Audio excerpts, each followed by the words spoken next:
The Ruth Frost Parker Center for Abundant Aging presents The Art of Aging. Information and tips on how to experience life more abundantly as we age.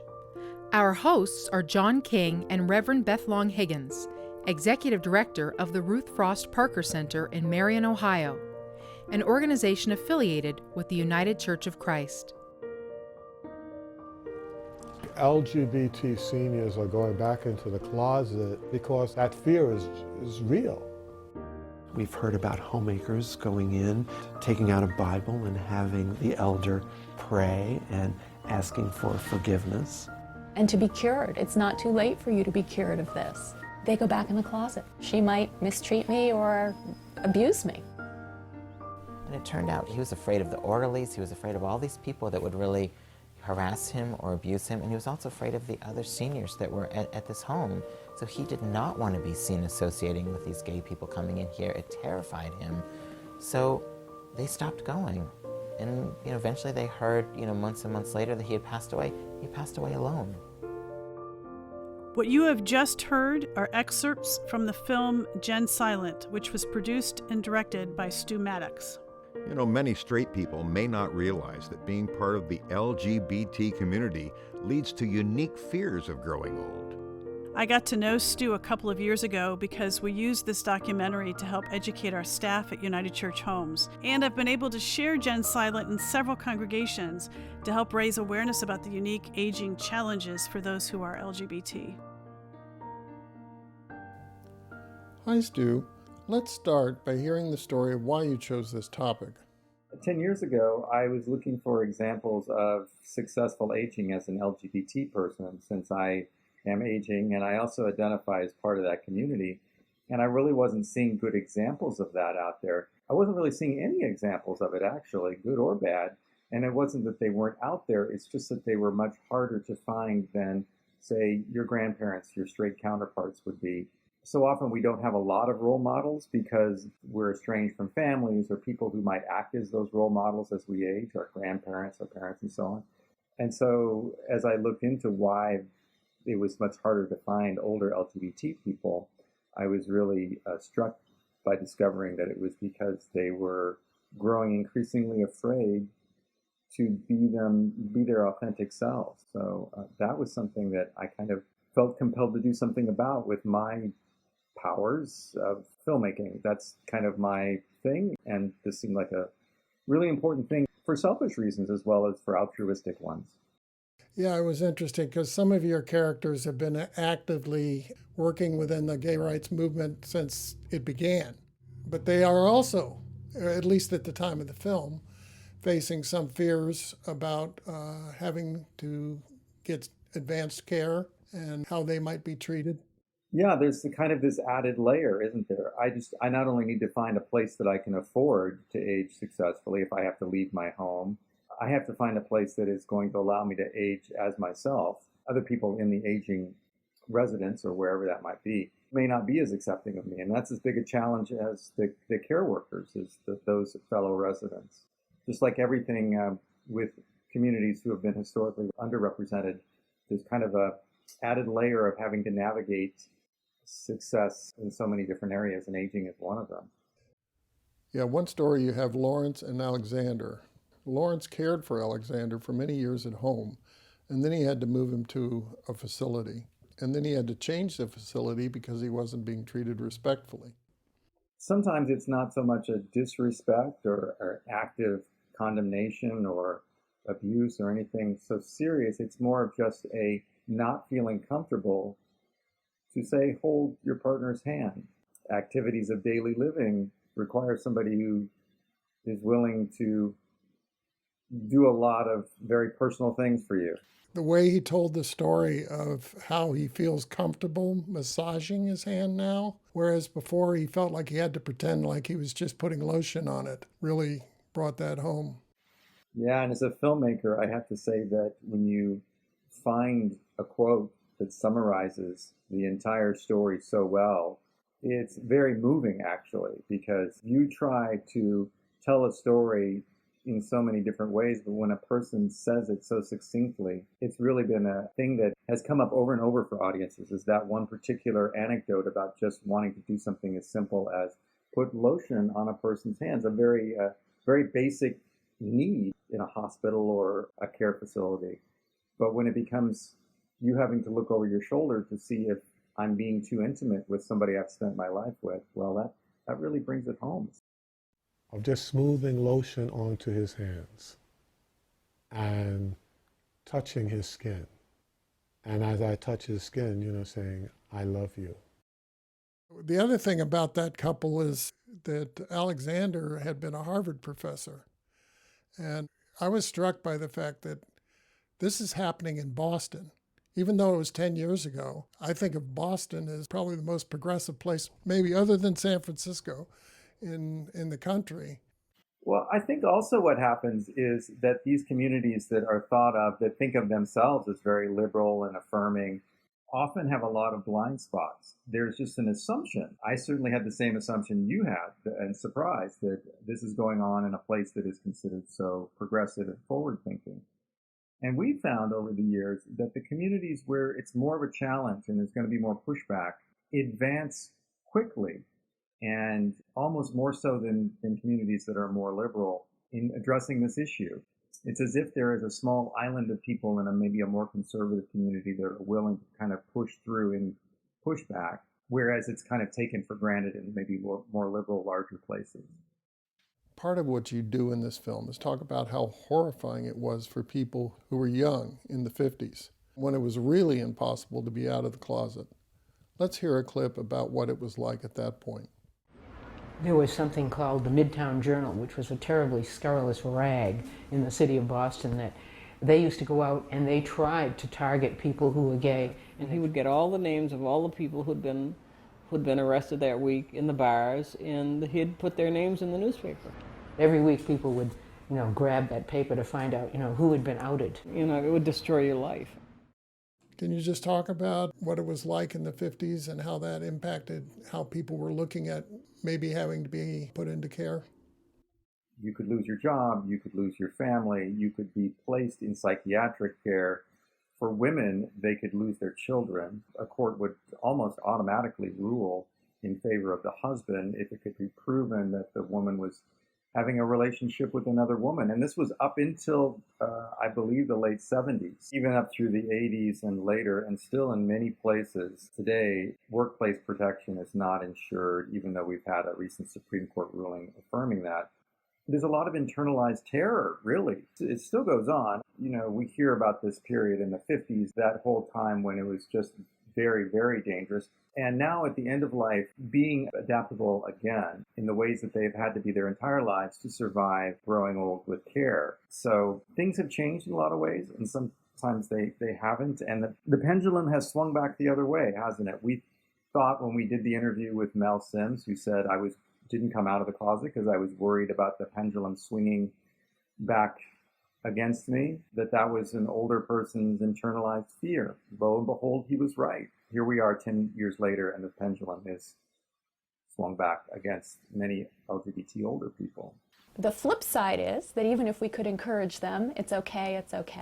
The provider network isn't comfortable and up to speed. 50% of nursing home staff reported that their colleagues would be intolerant of LGBT folks. And how do we measure whether somebody is comfortable? We may have people who say, I'm very comfortable with those people. I'm proud that I'm working for the United Church Homes, and one of the first things I was told when I was applying for the job was that they had a very active support training program for sensitizing employees about LGBT. Well, you said the pendulum's swinging back, but in some of the places, are you seeing positive developments that have occurred over the last 10 years? Absolutely. There's a lot of progress that's been made, and a lot of very affirming congregations that I would be very proud to be a part of. One of the stories you follow is Chris Ann, who's transgender, and she was abandoned by everybody in her family when she went through the transition. And she pretty much didn't have a support community. She also had cancer and was facing the problem of allowing people to come into her home. Let's listen to a clip about her. They need to at least accept me. It just won't work. I need people to do things for me. And I won't be comfortable with someone that's not accepting of transgendered people. I'd rather not have it done. You'd rather not have the medical treatment or the care given to you? Anything. I see that on a weekly basis. They hold out longer than most people do to get that assistance because they think, I can still take care of myself until it's almost too late, until really there's either a health crisis or some sort of medical crisis or anything. There's just this isolation just festers. Tell me about how Chris Ann's caseworker saw that she was very isolated and needed support to remain in her home. She went to extraordinary lengths to help build a group of people to provide her care 24/7. So this was at the point when Chris Ann, because of her lung cancer, was, I would say, nearing the end of her life. Maybe she had about 6 months left to live. And so she was heavily involved with her hospice care worker in developing a caregiving team. But because of her estrangement from her family, that wasn't a resource that she could really turn to. And that's very common no matter how you identify estrangement from families. But also because she was kind of in a transition in her life beyond just her gender transition, just making a new set of friends, a small group of people kind of were motivated by this hospice care worker to kind of sign up for duty, to kind of help caregive with her on shifts for the limited time that she was still around. But it didn't solve all the problems. It actually created some. We go in that most protected space, and that is frightening. Who's coming in? How are they going to feel about me? I mean, if you think about it, how many people out there really want to have a bunch of relative strangers come into their home, new friends, but not lifelong friends, and really do some of the really day-to-day caregiving that's required? She didn't. And I don't blame her. I think I would be in the same case. So I think it really brought home to me how important it is to develop those lifelong friendships, and as is often said, develop a caravan of support that carries you through your life and is there for you in the crunch. Her biggest fear was knowing that she was going to die and wanted to ensure that she was buried in the gender of her choice. That was an overriding fear for her. And also as a veteran, being buried with her chosen name of Chris Ann, not her given name at birth. Luckily, the VA was very, very helpful with that. They didn't bat an eye. Before we move on, are there other parts of the film you'd like to talk about? Yes, actually, the film is 10 years old now. And one of the things that we're interested in doing is creating kind of an update. Maybe not opening up the film itself, but actually talking to people at the end and including sections that talk about how the transgender experience has changed in the past decade, how LGBT aging has improved or what areas we still need to work on, and what parts of the message still are the same. So we're looking forward to creating something that can be used as powerfully for the next decade. Let's close this discussion of Jen Silent with a clip from the film at a gay rights march and some comments from the characters in the film. The streets are lined with ordinary faces, ordinary people that you see every day. When I look to the left, when I look to the right, I see everybody. I see just kids, children, gay couples, straight couples. I am seeing cheering people, really happy that we older LGBT citizens, that we're still here. I was marching, and one of the thoughts that came into my mind was, I am so glad that I'm alive. It's made me feel proud about being a gay man and getting old. Your new film, Loneliness, I know in the work I'm doing with aging, loneliness is an epidemic and is deadly in some ways. Tell me about why you decided to choose this topic? Because it's deadly. I think that nobody really realized just how serious of a health problem this is. You know, on a very spiritual level, it's just the right thing to do to address this. But on a more practical level, there are health considerations that impact our system of providing care for people. And you can see it playing out right now with the COVID epidemic in residential settings. And we think that it's just an important moment to create a documentary that shows the stories of people who have faced it and are overcoming it, and some of the solutions that we're finding out there as well. One of the things I've heard about the film, and I didn't know how big of a part of the film it was, that England has a minister of loneliness. Is that right? It is a cabinet level position that includes some other things in the portfolio, but they do help create a national plan to address loneliness, which looks like, here's how we're going to address loneliness in the Department of Transportation. Here's how we're going to address loneliness in the FCC. I'm drawing equivalence to the United States. When they say a national plan, to read through it, it includes all departments. It isn't operating in a vacuum, and it's quite powerful to see. And also culturally, the way that the UK addresses certain parts on things on a community level makes it more of an interesting shopping ground for ideas to take back here. Can you just share why loneliness is such a dangerous condition to face? The health implications, it's as bad as smoking a half pack of cigarettes a day, according to some research.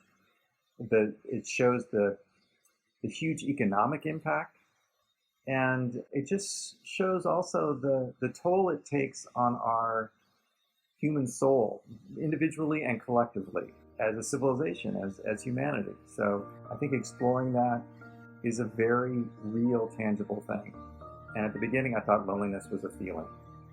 So it's a personal journey. Stu's new film will be titled All the Lonely People. If you are interested in how to access Gen Silent or to stay in touch with the release of the new film, you can go to theclowdergroup.com. That's TheClowdergroup.com.